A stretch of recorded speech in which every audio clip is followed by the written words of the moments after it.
Oaktown Hellbilly back again with another with my King Cobra premium malt liquor, 25-ounce cans, straight off the dangerous streets of Stockton, California. Let's get into this.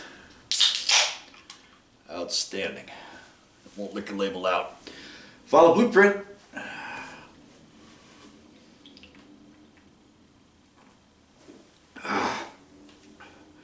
Absolutely refreshing and delicious, ladies and gentlemen.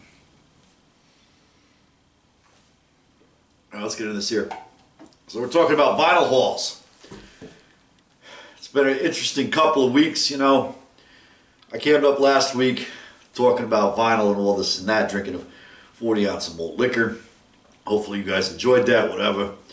If you didn't, that's not my problem, that's your problem. Over the past 3 or 4 weeks or so, I've been traveling around the Bay Area, up to Sacramento, to Modesto, and picked up a bunch of stuff which I haven't even opened yet because I was saving it for this video.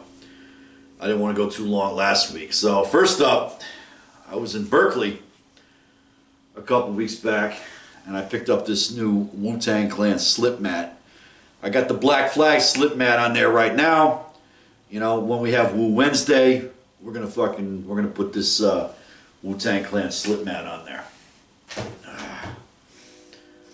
Next up, in Sacramento, at Phono Select Records, Black Flag, the first 4 years. Now this is one that I've been looking for. It's not always available on the SST website, but fortunately I was able to get a copy of it. I probably overpaid for it. In fact, I think I did, but it doesn't matter. When I go to the record store, I don't try to argue about price with these guys. This is an independent business. You know, we're lucky to have it, and I want to patronize that, and it is what it is. Any other place, you know, maybe you would, but not at some of these smaller joints, not these smaller mom and pop joints. So Black Flag, the first 4 years, an outstanding album. I have this on, I had this on CD back in the day, and I believe I have it in my iTunes library somewhere. Now, this was a Discogs haul that I got right here. The Thelonious Monk album, and this was recorded in 1960. This is a jazz album. This is a great album, highly recommended. Even if you don't like jazz, check this out. It's got the cover alone is what drew me in, but you know, it's the Gearbox Records Japanese edition. This is a great album. It was recorded in, I think, Copenhagen in Denmark in 1963. I highly recommend it. It's a little bit. It's got some mid-tempo, a little bit up-tempo, and there's a couple of slow ones on there. And it's yeah, this is right on. It's right up my alley. This is a great jazz album. He was a great jazz musician. Now I can't sit here and tell you a lot about jazz. I'm still learning about it, but from what I know what I like. You know what I'm saying? I can't tell you who's better than who or this, that, and the other thing. But I know what I like. Malt liquor label out.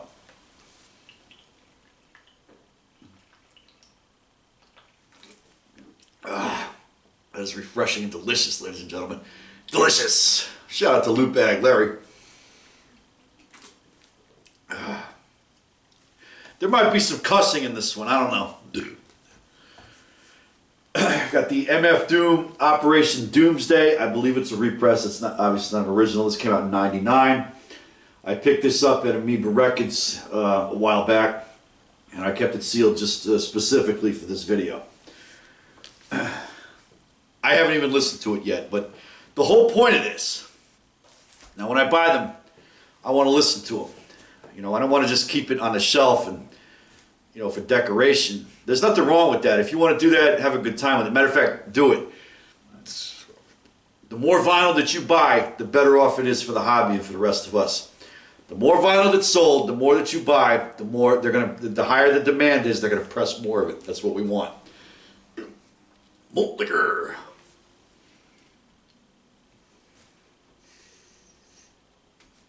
Delicious.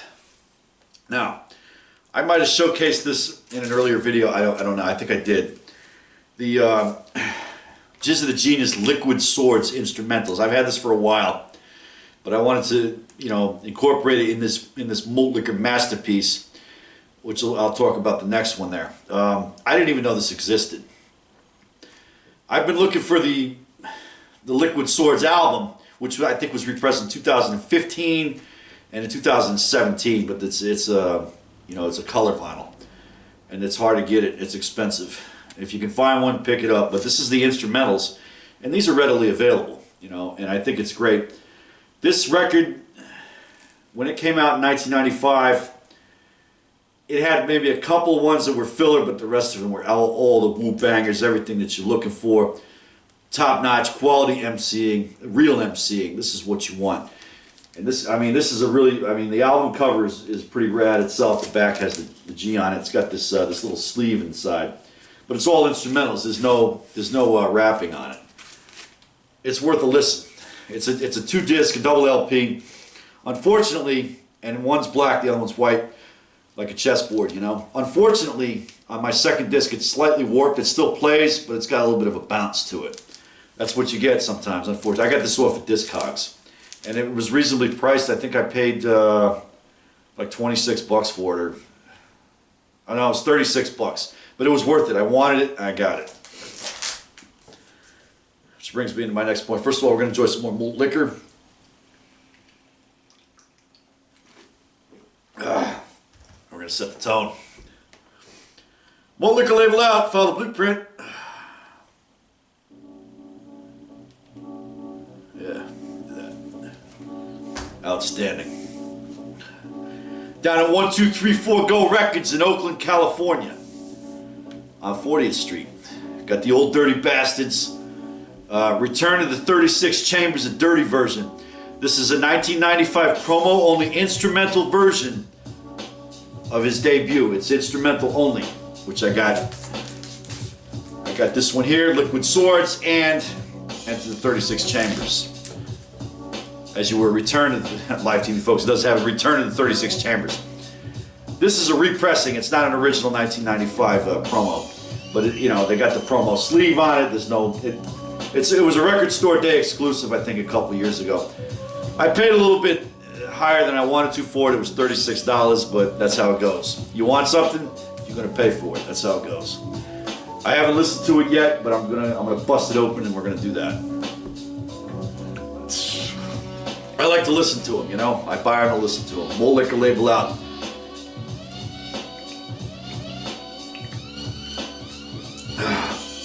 This next one's for Shady and 209 J Jones. Got the Clash debut album. Came out in '77. Self-titled The Clash. I don't want to get into, you know, a beef with nobody about what's what, this and that and the other thing, but I firmly believe that this is their best album. I think everything after this was over corporatized, and it's, you know, it's fetishized by people too much. I think, you know, London Calling, whatever. It's, to me, yeah, great. This is much better. You know, the self-titled 1977 debut album by The Clash on 180 gram vinyl. I picked this up at Econo Jam Records down in Oakland, California on Telegraph Avenue. Highly recommended. Get down there and check them out. They got a great selection. They got a good selection of jazz. They got a lot of used stuff in there. They got some decent punk rock. In the punk rock section, there's stuff I never even heard of in there. You know, malt liquor.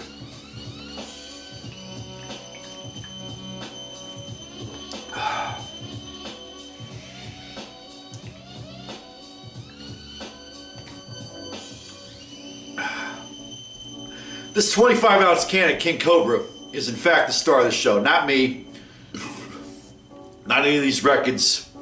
The 25-ounce can of King Cobra, premium malt liquor. Next up, we got The Business, Smash the Discos. It's a compilation album, and it's on white vinyl, so I'm interested. I haven't opened it yet, but The Business is definitely in my top 10. They're one of the greatest street punk / oi bands there ever was. They're untouchable. I had the great pleasure of seeing The Business twice. Once in November 2011 in Raleigh-Durham, North Carolina, and once again in March 2012 in Anaheim, California. Both shows rocked, and unfortunately Mickey Fitz passed away in December of 2016 from cancer. Fuck cancer, you know, whatever. And you know, I mean, the band continues on, but it's just, I'd still go see them, but it's not the same without Mickey, you know. He was the heart and soul of that band for like 35 years. He was a great man, and that's a fact. And you know, in the North Carolina show, prior to the show, you know, they showed up a little bit, and he was not drinking alcohol anymore. So he he bellied up to the bar and he got himself a Coca-Cola. He asked it specifically with no ice. That's how they do it in Europe and the UK. And I looked over and I'm like, that's the guy right there. I got there early, and I got to sit down and talk with him for a couple of minutes and just shoot the shit with him. And he was a great man. He always had time for people to sit down and talk about music or whatever it is, you know. And I'll treasure that memory for the rest of my life. He was great. This band is great. Their back catalog is great. Check it out. I'm trying to get all of it on vinyl. They haven't done a repressing of I want, you know, some of the older stuff, but it's hard to find it, you know, on vinyl. You gotta dig, and it's gonna cost you. But this is a compilation album, Smash the Discos. It's got Worker Riot, Blind Justice, Suburban Rebels, Gutter Snipe, Law and Order, Smash Discos, Deo, Disco Girls. It's yeah, this is great. I have it on CD as well, as you should. Malt liquor.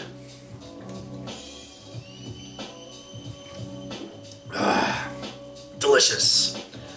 Shout out to Loot Bag Larry once again. Got the Sonny Clark Trio. Sonny Clark with Paul Chambers and Philly Joe Jones. It's a jazz record. And it came out, when the hell did this come out? It was recorded in Hackensack, New Jersey on January 5th, 1958. This has some up-tempo ones, it's got some mid-tempo, and it's got a couple of slow ones on it. The Sonny Clark Trio.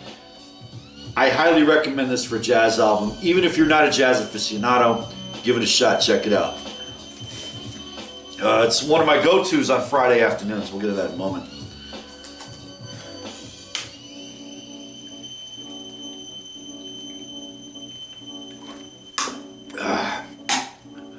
Now, next Friday, I'll be heading back down to Oakland to Econo Jam and 1, 2, 3, 4 Go.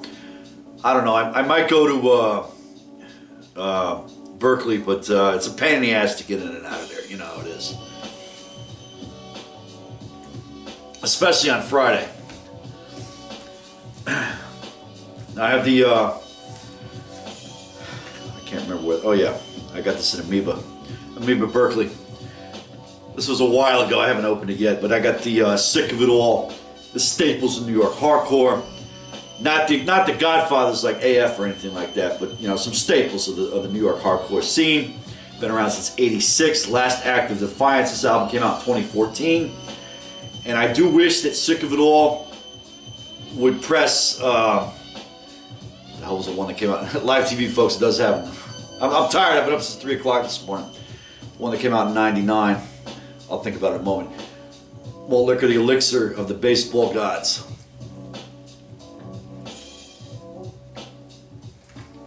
I wish they would repress some of their older stuff, you know. But I was able to find this. This is an original pressing from 2014, and I found it at Amoeba Records in Berkeley. Now the last one, I can't even show the album cover on here because YouTube will censor it, and that's unfortunate. Censorship and prohibitions for suckers. But this is the Black Flag Demos 1982. I did not know that this existed, and I found it at Amoeba Records in Berkeley, California, about 2 weeks ago. They also had the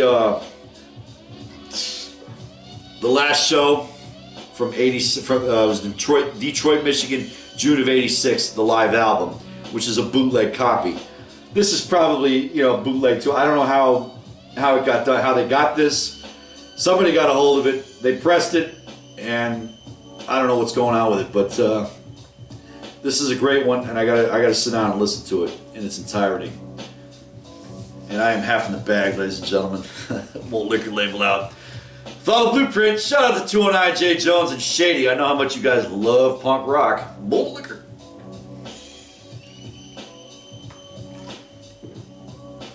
Of course, at 25 too. I know how much you love it. See, look how the label is perfect.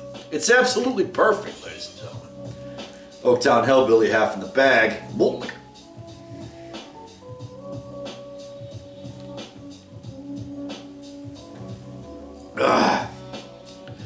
No Frode foam. None of your foam, Frode. Uptown Hellbilly, rate, comment, subscribe, whatever you gotta do. I'm out of here. Stay tuned. Punk Rock and Malt Liquor coming right up on my Uptown Hellbilly channel.